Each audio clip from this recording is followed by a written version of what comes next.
Buenos días, hermanos. Vamos a inclinar nuestro rostro de inmediato para rogarle a Dios para que Él sea quien hable en esta hora. Señor, te damos gracias en esta bendita oportunidad, Señor eterno, por la oportunidad que tú nos das, Padre bendito, de estar en medio de esta congregación, Señor, para que tu nombre sea glorificado y exaltado, Señor, y que podamos, Dios mío, ser instrumentos útiles en tus manos, Dios mío.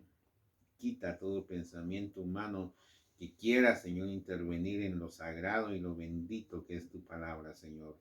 Quita toda expresión humana, Señor bendito, y queremos, Dios mío, realmente oír tu voz por medio de la interpretación de tu palabra, Señor.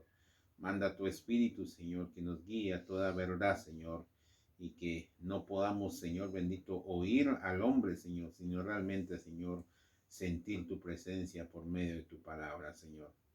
Gracias te damos en el nombre de Cristo Jesús. Amén y amén. Hay una situación, hermanos, que nosotros debemos de meditar continuamente. Y esta situación es de que nosotros debemos de tener como prioridad y como primordialidad la palabra del Señor. Ya tenemos varios ejemplos. Y uno de los ejemplos creo que vayamos de inmediato al libro de Daniel, capítulo 9. Quisiera que usted pudiera acompañarme ahí a Daniel capítulo 9 y usted va a entender algo bien interesante al tema que vamos a tocar hoy. Miren, hermanos, la mayoría pues se mete a muchas situaciones de doctrinas y tantas situaciones, pero está bien, yo no me aparto de ello.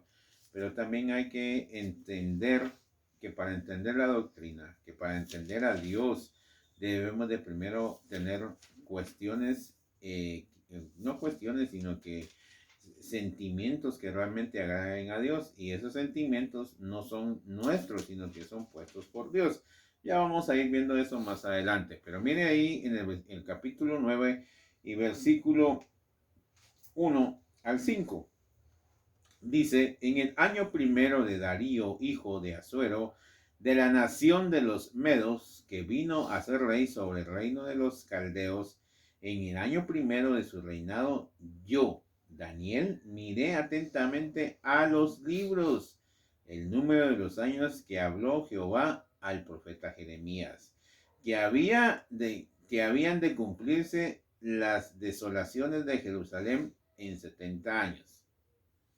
Miren pues, Daniel está preocupado por algo que muchas veces a nosotros como cristianos no nos preocupa. ¿Ya? ¿Por qué no nos preocupa? Porque no tenemos el conocimiento de lo que está escrito. ¿Ya? ¿En qué sentido nos debe de preocupar? No en el sentido de que si vamos a ser salvos o no, sino en el sentido de que mucha gente no está percibiendo la próxima venida del Señor. ¿Ya? Sino que ellos están cómodos en esta situación que están viviendo en este mundo. Daniel está preocupado en ese entonces por su pueblo, un pueblo que ha sido llevado en cautiverio por los babilonios. ¿Ah? Entonces él está preocupado porque dice él, yo Daniel miré atentamente en los libros. Cuando habla de los libros se está refiriendo a los rollos del profeta Jeremías. Jeremías habla del cautiverio por 70, por 70 semanas o 70 años creo que habla. Sí, 70 años. Entonces él empieza a ver cómo se empieza a cumplir en el pueblo de Israel este tipo de profecías. ¿Ya? Pero entonces a raíz de que Daniel está preocupado, ¿por qué? Porque está leyendo y está viendo que se está cumpliendo. Entonces el fruto de esa preocupación viene ahorita. En el versículo 3 dice, y volví mi rostro a Dios, el Señor, buscándole, ¿en qué dice? En oración, en ruego, en ayuno, en silicio y ceniza. Y oré a Jehová mi Dios e hice confesión diciendo, ahora, Señor Dios grande, digno de ser temido, que guardas el pacto y la misericordia con los que te aman y guardan tus mandamientos, hemos pecado. hemos cometido iniquidad, hemos hecho impíamente y hemos sido rebeldes y nos hemos apartado de tus mandamientos. ¿Y qué dice, man? Y de tus ordenanzas. Entonces, la palabra del Señor nos debe de provocar a nosotros este tipo de actitudes. El ir a buscar a Dios en oración, en ruego, en ayunas, en silicio y cenizas. El ayuno se complementaba en aquel entonces con que ellos echaban silicio. Silicio era un poncho como esos ponchos de huevo. Ustedes han visto unos zarapes que venden en huevo que como pican, ¿va? No sé si ustedes han sentido eso, pero es una picazón tan terrible. Si usted no se pone ese zarape solo así con playera o sin playera debajo de ese zarape, usted siente una... ¿Saben qué es un zarape, va? El zarape es una cosa que es como es así, y tiene un agujero aquí, tiene una ¿cómo se llama? Un gorro, pero no tiene nada aquí alrededor, no viene pegado, sino que es como que una chamarra con un hoyo y una capucha. Ese es un zarape. ¿Ah? Entonces, esos zarapes tienden a pican. Eso es un silicio. Silicio es que en ese entonces se ponía en silicio y ceniza, se echaban ceniza encima, ¿ya? Como para como provocar una misericordia al Señor, como provocar un arrepentimiento genuino de aquella persona que estaba buscando a Dios, ¿ya? Entonces, ¿a qué es lo que voy con esto? ¿Qué es lo que me provoca a mí la palabra? ¿Ya? La oración es una oración que debe ser provocada por algo que yo escuché en la palabra. La oración no es solo aquella situación que yo voy a pedirle a Dios un chance, que le voy a pedir sanación, que le voy a pedir esto, que le voy a pedir... No, la oración debe ser una oración que es provocada por la palabra hacia mí y que provoca algo hacia Dios mismo. No sé si me estoy dando a entender. No es una oración que se me ocurrió a mí, como muchos hoy tienden a hacer. Pida una casa, hermanos, pida esto, pida aquí, pida, porque es así. No, la palabra me provoca a mí pedir oración. Y miren lo que me llama mucho la atención, porque dice: ahora, Señor, Dios grande, digno de ser temido. Primero, digno de ser temido. ¿Por qué? Porque viene Moisés en el Salmo, dice, enséñanos de tal modo a contar nuestros días y que traigamos al corazón sabiduría. Pero dice, el Salmo empieza así: ¿quién conoce el poder de tu ira y tu indignación, de modo que debe ser temido? Entonces, muchos cristianos hoy en día se jactan de conocer a Dios, pero se jactan de conocer a Dios por su bondad, por su deleite, por sus añadiduras. Pero conocer a Dios, hermanos, en primer lugar, debe de ser porque lo conocí en su ira, en su enojo. No sé si me estoy dando a entender. Por eso es que Daniel dice aquí: ahora, Señor Dios grande, digno de ser temido, dice. ¿Por qué habla digno de ser temido en vez de decir: Señor, tus grandes, tus misericordias, tú eres Dios bonito, ay, mi papaito lindo, tan chulo? No, digno de ser temido. Cuando habla de decir digno de ser temido, es porque él vio la ira y la grandeza de un Dios poderoso, maravilloso, ¿va? Que nos puede ver. Por eso es que dice David, también dice lo mismo, dice: ¿qué es el hombre para que te fijes en él? Dice, ¿va? Gusano es, dice, ¿va? ¿Por qué? Porque un gusano provoca ser machucado, ¿no? O no. O usted agarra un gusano y lo toma como que fuera una mascota ahí, teniéndolo ahí que esté en su hombro. No, le causa ¿qué? Repudio, asco. ¿Pero qué es el hombre? Dice David. Y eso es lo que Dios nos está enseñando hoy. Primero, que cuando nosotros oremos al Señor, reconozcamos que Él es un Dios temido. La gente no conoce a ese Dios. La gente conoce a un Dios tan bonachón, barbudo, bonachón, que ahí anda así, hasta en las plataformas se enseña a un Dios que da risa. Pero nuestro Dios es un Dios de temor, hermanos. Nuestro Dios es un Dios que hace, chasquea sus dedos y puede destruir este mundo de inmediato. Ese es nuestro Dios. El Dios que abrió el mar rojo para que pasara su pueblo en seco. El Dios que hizo que de la roca saliera agua pura para beber. El Dios que cuando iba a su pueblo en el desierto puso una gran nube para que no se quemaran, por el sol.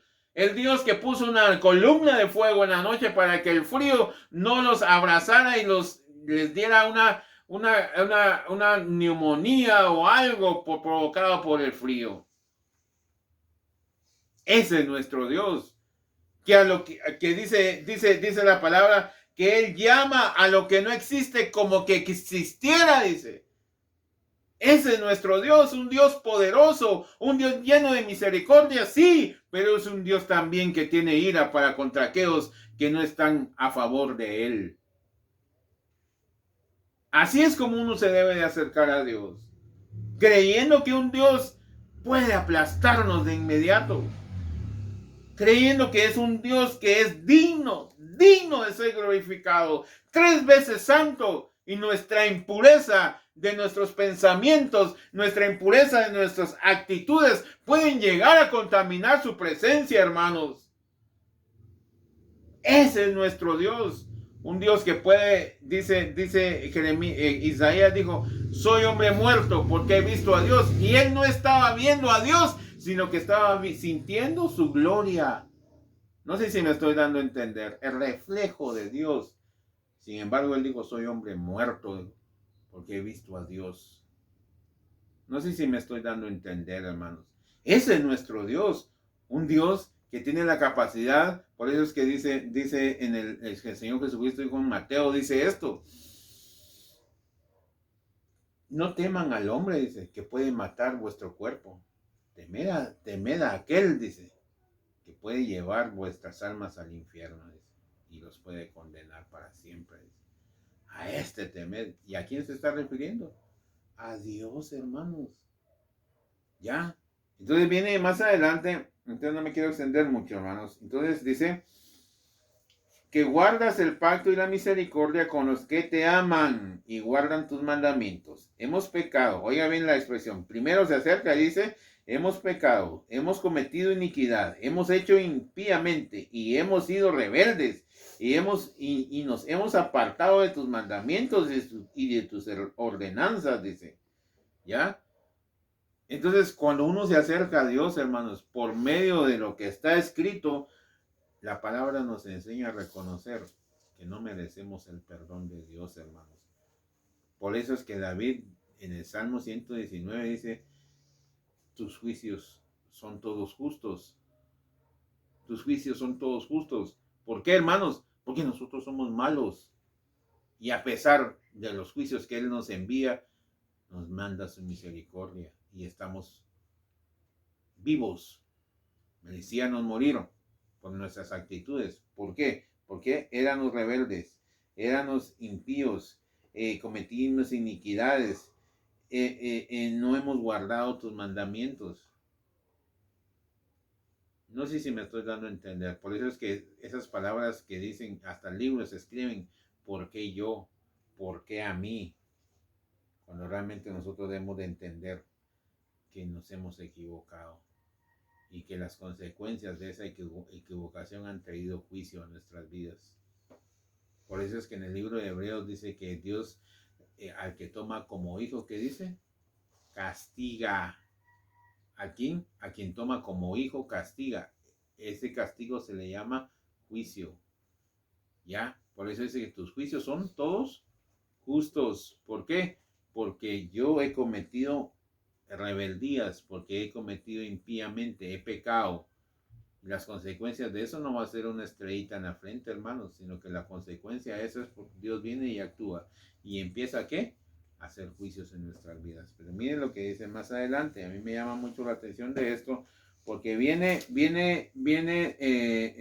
Daniel y nos empieza a dar una cátedra a nosotros, hermanos. Ojalá que usted pudiera leerlo todo y que no se le olvide leerlo, hermanos, porque miren, y viene Daniel y empieza a hablar de cómo él ama al Señor y cómo él está preocupado qué va a ser cuál va a ser el fin del pueblo, de sus hermanos, de todos los que están como conciudadanos de ellos ahí en Babilonia. ¿Ya? Esa es la preocupación de Daniel. La preocupación de Daniel no es, mira, Señor, y yo aquí ¿cómo se llama? En Babilonia, ¿será que voy a destacar? ¿Será que aquí en Babilonia yo voy a llegar a hacer dinero? ¿Voy a hacer fama? La preocupación de Daniel es saber cuándo Dios los va a hacer libres de esa esclavitud.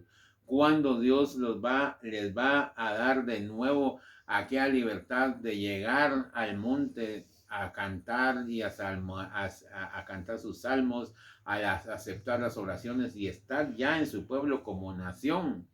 No sé si me estoy dando a entender. Esa es la preocupación de Daniel. Por eso es que él se acerca a Dios. Y luego quiero que ustedes me acompañen siempre ahí, pero al versículo 20. Entonces me llama mucho la atención porque miren lo que dice ahí. Siempre 9, versículo 20. Dice esto. Aún estaba hablando y orando y confesando, oiga bien, aún estaba hablando y orando y confesando, ¿qué dice? Mi pecado y el pecado de mi pueblo Israel. Derramaba mi ruego delante de Jehová mi Dios, por el monte santo de mi Dios. Aún estaba hablando en oración cuando el varón Gabriel, dice, a quien había visto en la visión al principio volando con presteza, vino a mí como a la hora del sacrificio de la tarde, y me hizo entender y habló conmigo diciendo, Daniel, ahora he salido para darte sabiduría y entendimiento. Al principio de tus ruegos fue dada la orden, y yo he venido para enseñártela, porque tú eres, ¿qué dice, hermanos? Muy amado. Entiende pues la orden y entiende la visión. Pero me llama mucho la atención de esto, porque dice, me hizo entender y habló conmigo diciéndome, Daniel, ahora he salido para darte, ¿qué dice? ¿Qué dice ahí? ¿Para darte qué dice?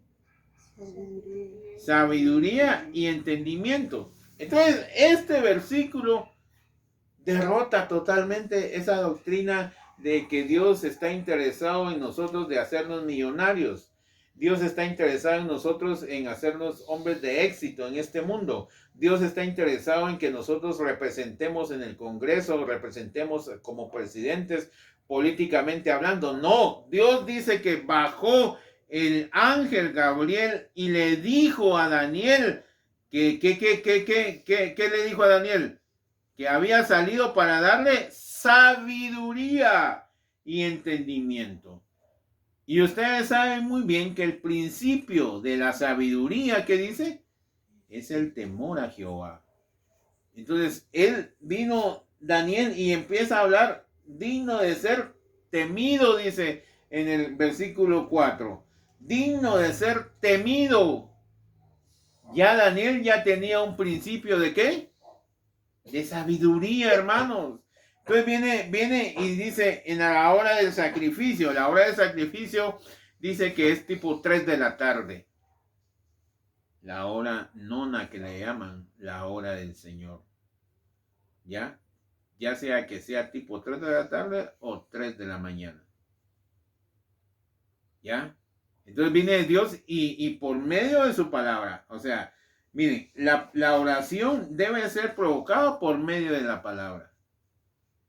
Pero ahora en día nosotros nos provoca ir a orar cuando hemos cometido un error, cuando nos están persiguiendo, cuando nos están cobrando, cuando estamos enfermos, cuando necesitamos un pronto auxilio. ¿Va? Señor, por favor, aquí estoy, rescátame, Señor. Provoca a mucha gente a eso le llama necesidad. Pero la Biblia necesidad le llama a aquella que ha sido provocada por la palabra. Ya a esa necesidad Dios le llama una necesidad verdadera.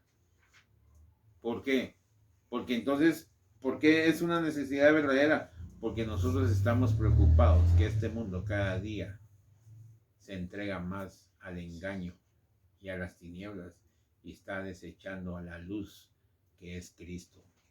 ¿Cuántos cristianos van metidos en esa misma nube de oscuridad, esa nube de engaño, esa nube de falsedad, esa nube totalmente de hipocresía, mientras que la palabra de Dios nos está dando a nosotros una luz verdadera.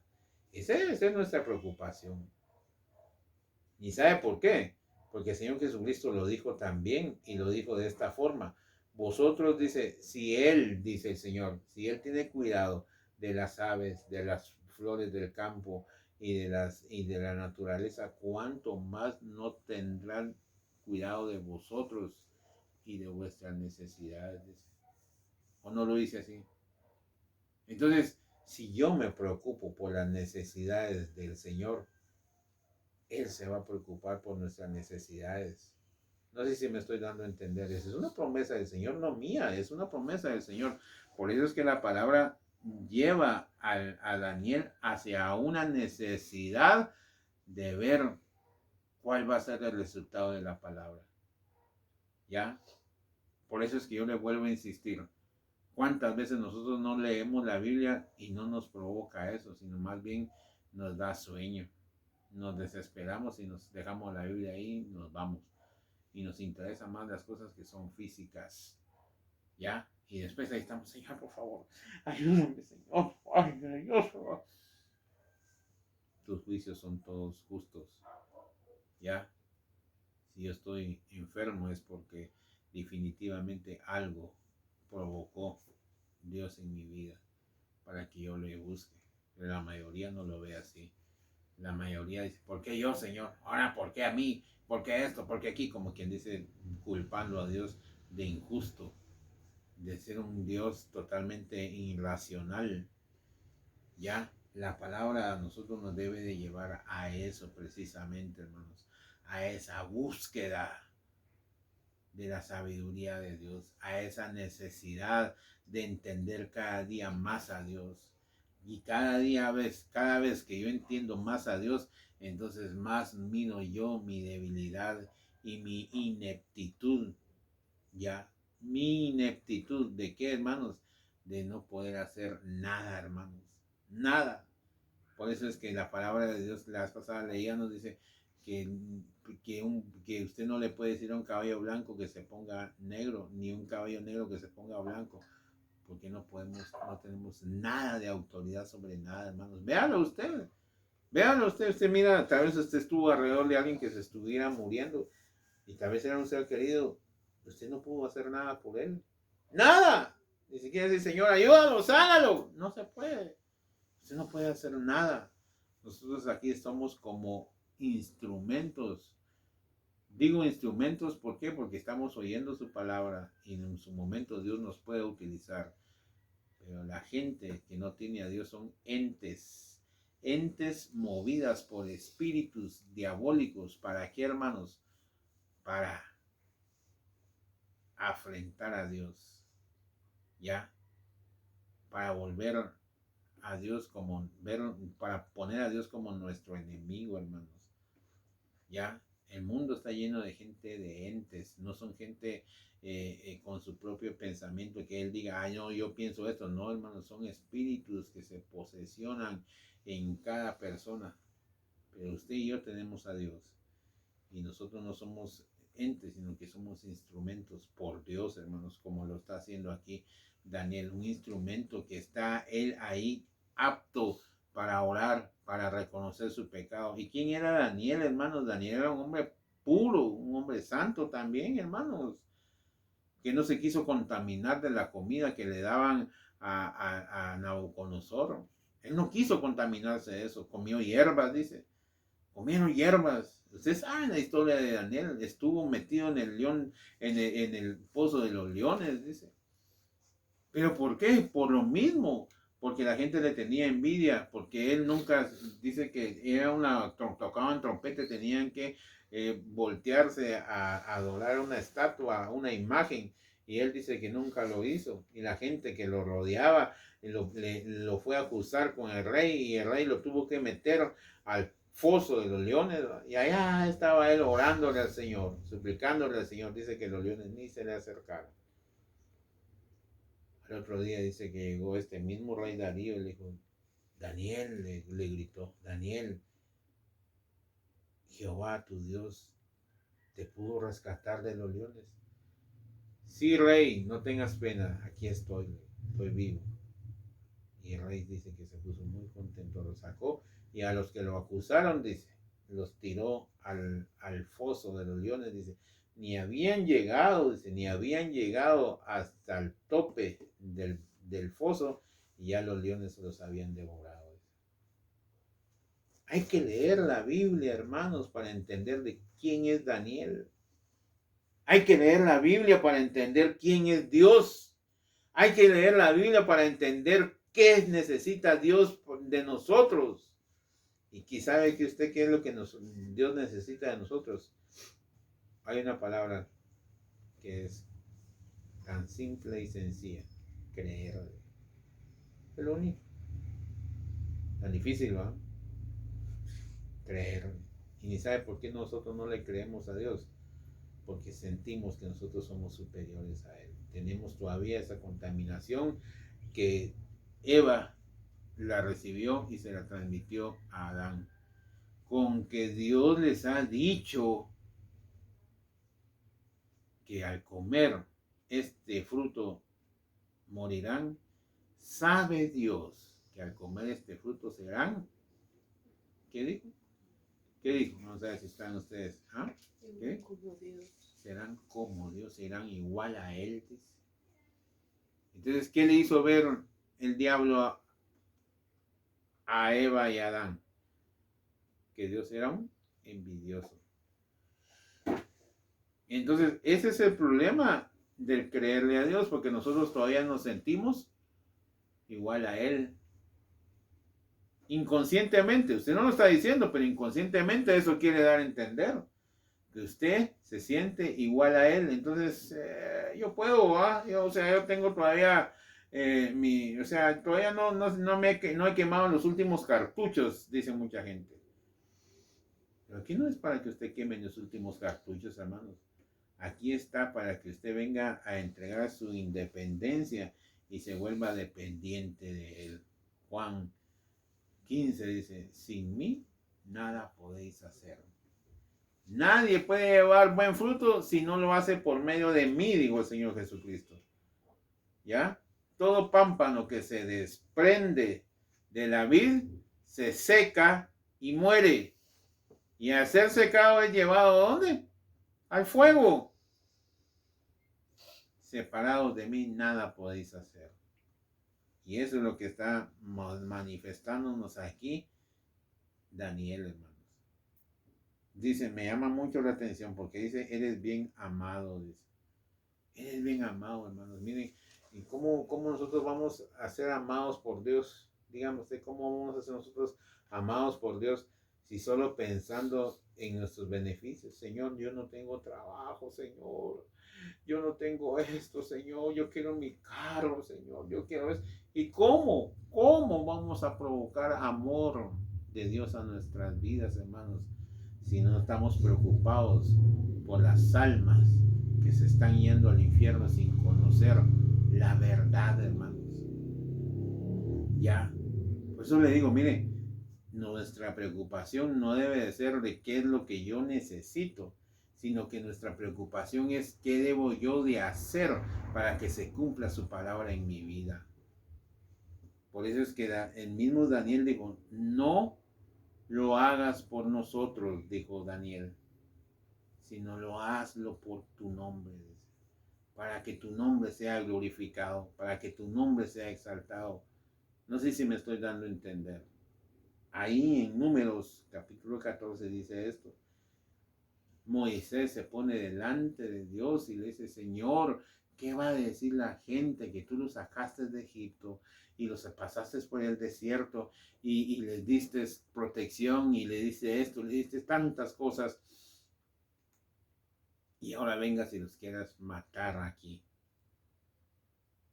Moisés intercedió por un pueblo, pero no era Moisés, sino era Dios en Moisés, hermanos. ¿Ya?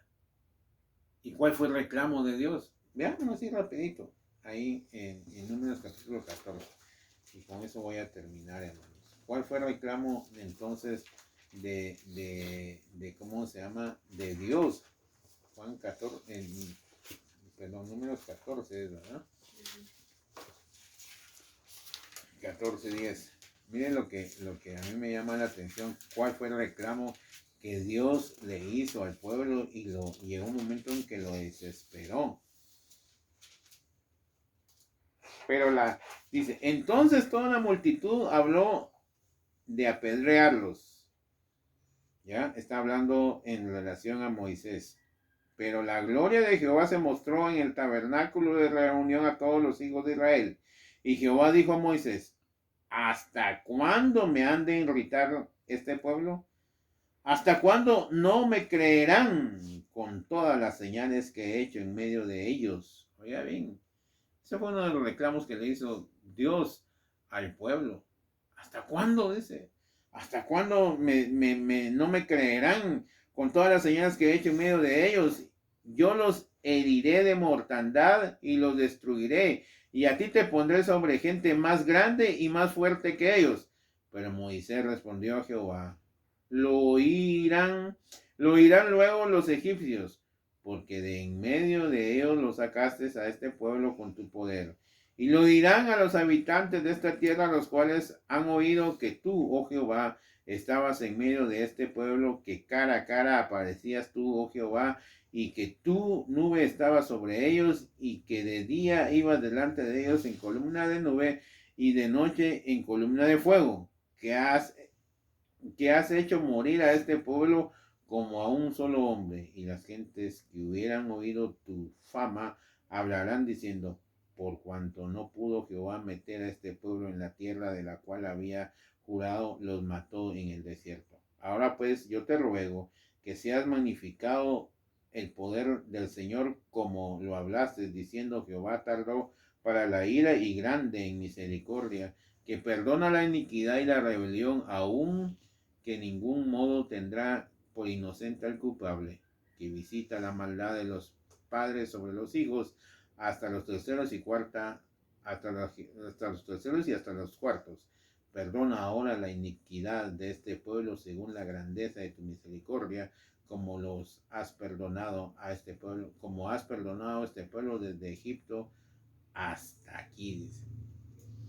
Pero sepan ustedes, hermanos, que este pueblo iba a apedrear, ¿verdad? Iba a apedrear porque ellos fueron, está hablando justamente de la situación que está viviendo el pueblo. Entonces viene la connotación es de que ellos querían ser apedreados, iban a apedrear a Josué y a Caleb, ¿ya?